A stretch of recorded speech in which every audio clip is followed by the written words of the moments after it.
Heatwave is following heatwave. Records are being broken.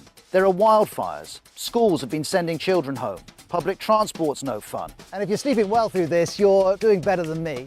It's shaping up to be one of the hottest summers on record in the UK. This summer is a long way out of the ordinary, and it's posing a lot of questions. Not least, what's causing these heat waves? Can we expect more of them? And are we ready for that? Can our homes, offices, schools, hospitals, transport cope with heat like this? We're going to get into all of this. Along the way, we'll see children being taught in World War II tunnels because their classrooms are too hot. It's lovely and cool down there in the tunnels, but same definitely can't be said of conditions here in the playground. We'll learn how temperatures are measured. We'll get a briefing on all the jargon being used. We'll hear some of the skepticism about what's happening.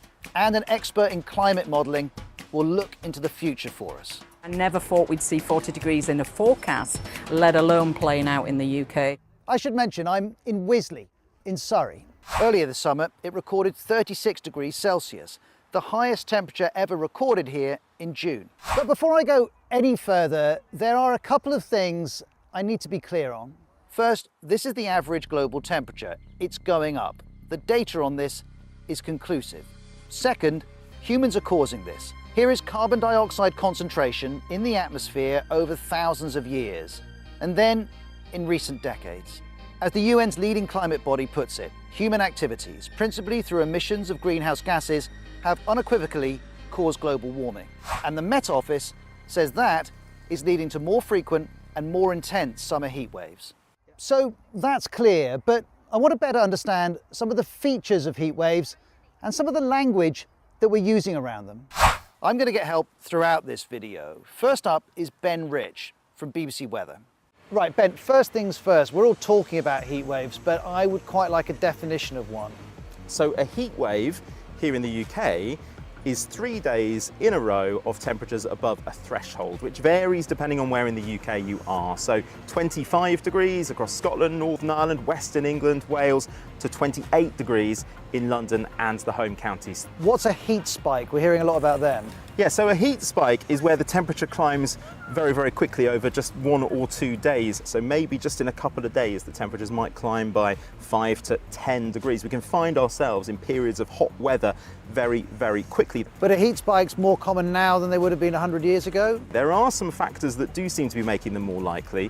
When we see prolonged dry spells, which are becoming more common with climate change, while dry ground, so what we've got at the moment, you can see here the grass around us just looks yellow, very, very bad condition. When the ground is wet, some of the sun's energy goes into evaporating the moisture, but when the ground is dry like this, then the sun's energy is all able to go into heating up the ground and heating up the air, giving us those higher temperatures, those heat spikes.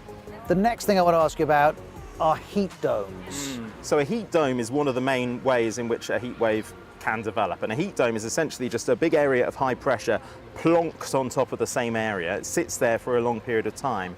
The air underneath that area of high pressure descends, it compresses as it reaches the ground, that causes it to warm and dry out. And so as that process continues day after day, the temperatures are just able to climb. There is some evidence that climate change in Europe anyway is making these heat domes happen more frequently. Okay, so we've looked at the key features of heat waves and we've seen how they connect to climate change, and all of this puts us into new territory, as the numbers from this year are showing us. Already, 2026 has given us 5 heat waves for some of the UK, overnight temperatures at record levels, and for the first time on record, temperatures of 35 degrees or higher in May, June, July, and August.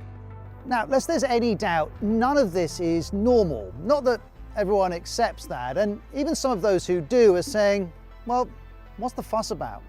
We've gone through thousands of comments under BBC News articles, and it's not hard to find some who are sceptical about the heat waves. First, there's this.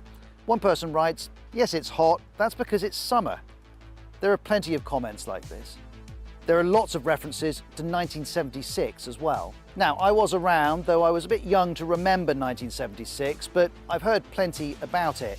It had one of the hottest and driest summers Britain had experienced. There were weeks of intense heat, water shortages, and severe drought. It's the benchmark of hot summers for those of us of a certain age. But just because 1976 happened doesn't mean that this year is just another hot summer. The temperatures this year are particularly high and frequent, and they're part of a broader pattern. Globally, the last 11 years have been the 11 warmest on record. What's happening now is not the same as 1976. Here's our next comment, which reads, "It's called weather. Sometimes it's hot, sometimes it's cold." Another reads, "It's a warm day. Calm down." I'm definitely calm, but this weather is a cause for concern. More than 2,700 people may have died from heat-related causes in England and Wales in May and June. In Europe, the June heat wave has been linked to over 14,000 excess deaths. A&E demand hit a record high in July. The NHS describes unprecedented pressure this summer, with the heat contributing to an increase in admissions. And red heat health alerts, such as the one in June, indicate a risk to life for even the healthy population. This heat can be dangerous. In some cases, it can lead to dehydration. In others, it can apply extra pressure to the heart and lungs. In more severe cases, it can lead to heat stroke. For some, this isn't just a sunny day. Something else that sometimes gets questioned is how temperatures are measured, how reliable all of the data is. Here in Wisley, there's this Met Office weather station, and as I've been hearing, there are a lot of rules as to how these types of weather stations are set up. Mark Gush has the details. Thanks for having me, Mark. Just show us around what we've got here at the weather station. This is where we measure temperature and humidity. And if you look inside, you'll see the temperature sensors on that side and the relative humidity sensor on that side. Very important that they're always housed within this Stevenson screen. It's literally this wooden box mounted at a particular height, always painted white to be reflective, an angled sun shield on the top, and it's got these vents, these louver vents that allow sufficient movement of air into the Stevenson screen, but doesn't interfere in terms of wind or direct sunlight. Who checks you're doing this right? Because some people have asked questions during these heat waves this summer about whether we can properly compare what you're doing here with other stations around the country. The Met Office regularly conduct calibration checks on all the equipment. That ensures a consistency of measurement back through the time of weather station monitoring. So, temperature sensor inside a white slatted box called a Stevenson screen, 1.25 metres off the ground, slanted roof, door facing north, so the instruments aren't in the sun. If the first thing I wanted to do was to better understand these heat waves, how we define them, how we measure them, well, the second part of the equation is how prepared we are to deal with this heat. As you're no doubt well aware, homes in the UK don't have AC. Some offices do. Thankfully, the BBC Newsroom is one of them. But we've all been experiencing, haven't we, how many buildings and public transport just aren't set up to deal with heat like this. Yes, AC would help, but it's not some sort of magic bullet that would resolve all of the challenges. And so in the short term, we've all had to improvise, haven't we? Whether it's with fans or shutting curtains or mobile AC units and so on. And there was one example of improvisation that we heard about and thought, we need to go and see that. Underneath this secondary school in Kent, down these steps, something built during the Second World War is being used again. This is extraordinary. There are different tunnels in various parts of the school grounds, and there are classes going on within them.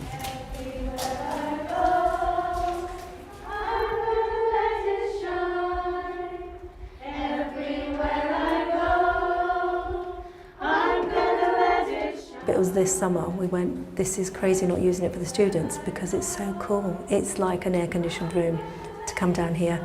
So this summer we have one class in our back tunnels, one in the front tunnels. There's no Wi-Fi, there's no technology, but they can come down and have a lesson. You've been at this school a good while, I know. Did you ever imagine you would be using these tunnels because of heat? Never. And it didn't even occur to me that we would. I feel like I'm melting half the time and I feel like I'm going to evaporate. And when you're down here, is it easier to concentrate? Is it Definitely. What about the heat itself? Do you talk with each other about why it's so hot? Climate change and global warming is making it hot. And it might hot summers, but then we're dying of heat by the third day. So it's being cooked alive. Literally being cooked alive, right? Yeah. It might be cool in the tunnels, but there's one building here, this one, that's getting so hot that some of the classrooms can't be used. And we've got a stairwell here, which is about the worst ever.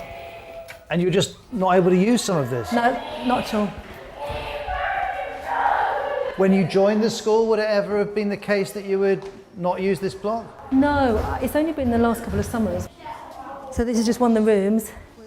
The blinds are all down, but you can just feel the heat. It's just incredibly hot. You can't work in here. No, this doesn't feel viable. No. So all the lessons up here are re-roomed because there's no way. It's funny, just in the, how long have I been in here? Like 30 seconds or something, and I can feel the sweat on my brow.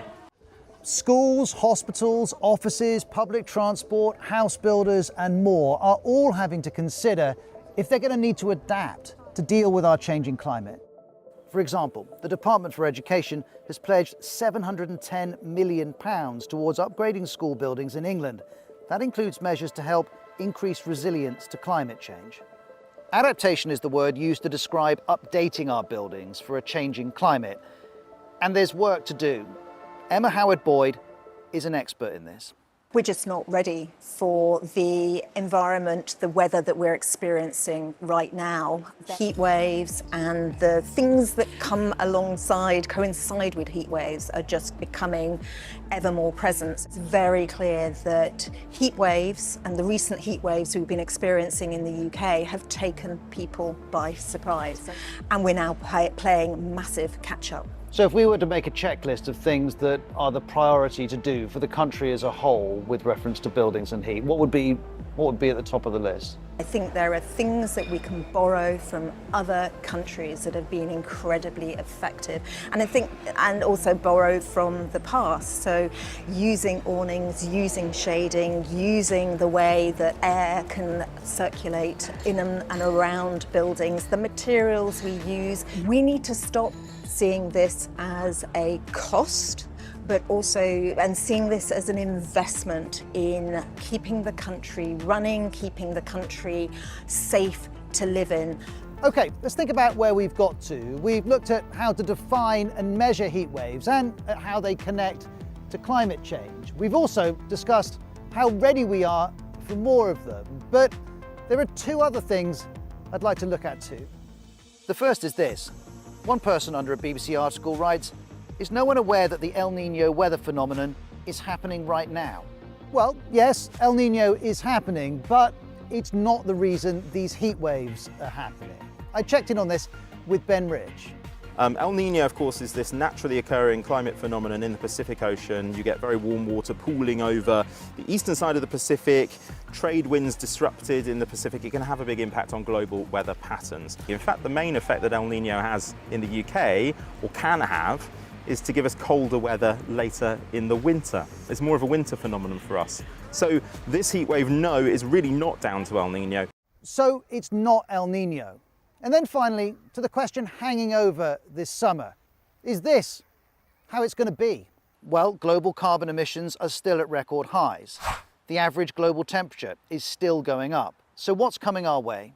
Professor Liz Bentley of the Royal Meteorological Society can answer that. We've seen our climate change already in the UK. We've got more extreme heat events, so they're becoming more frequent, more intense. So those temperatures are record-breaking when they happen, and they're more persistent as well. They hang around longer, and that's only going to continue to get worse. So more frequent, more intense, and more persistent, and that's becoming the new norm in the UK. No chance this is just an anomaly, an unusually hot summer? No, I think confidence around heat is very high. We know as our global climate warms, then we see more extreme heat events right around the world. Do you ever have a moment where you just stop and think, I can't believe I'm looking at these numbers? Absolutely. Every time you see them in the forecast come in, you know, as I say, I never thought we'd see 40 degrees in a forecast, let alone playing out in the UK. And we'll see 40 degrees again. You look at the climate models, so, you know, in the next couple of decades, we'll get the mid-40s. We're going to break 50 degrees somewhere across Europe in the coming years ahead as well. So these numbers are kind of, well, very scary and, as for me, just unbelievable, but they're starting to play out now as our climate continues to change. This then is what the future holds. A future where heat waves are likely to be more extreme and more frequent. saying it ain't so isn't going to change that. For years we were told how carbon emissions would change our climate. Now those warnings are coming to pass. Based on all the available evidence, summer heat waves are the new normal. And we're not ready for this. From farming to transport to hospitals and schools, we're going to need to adapt to our new climate. As we're seeing, many different aspects of our lives are struggling as the temperature goes up.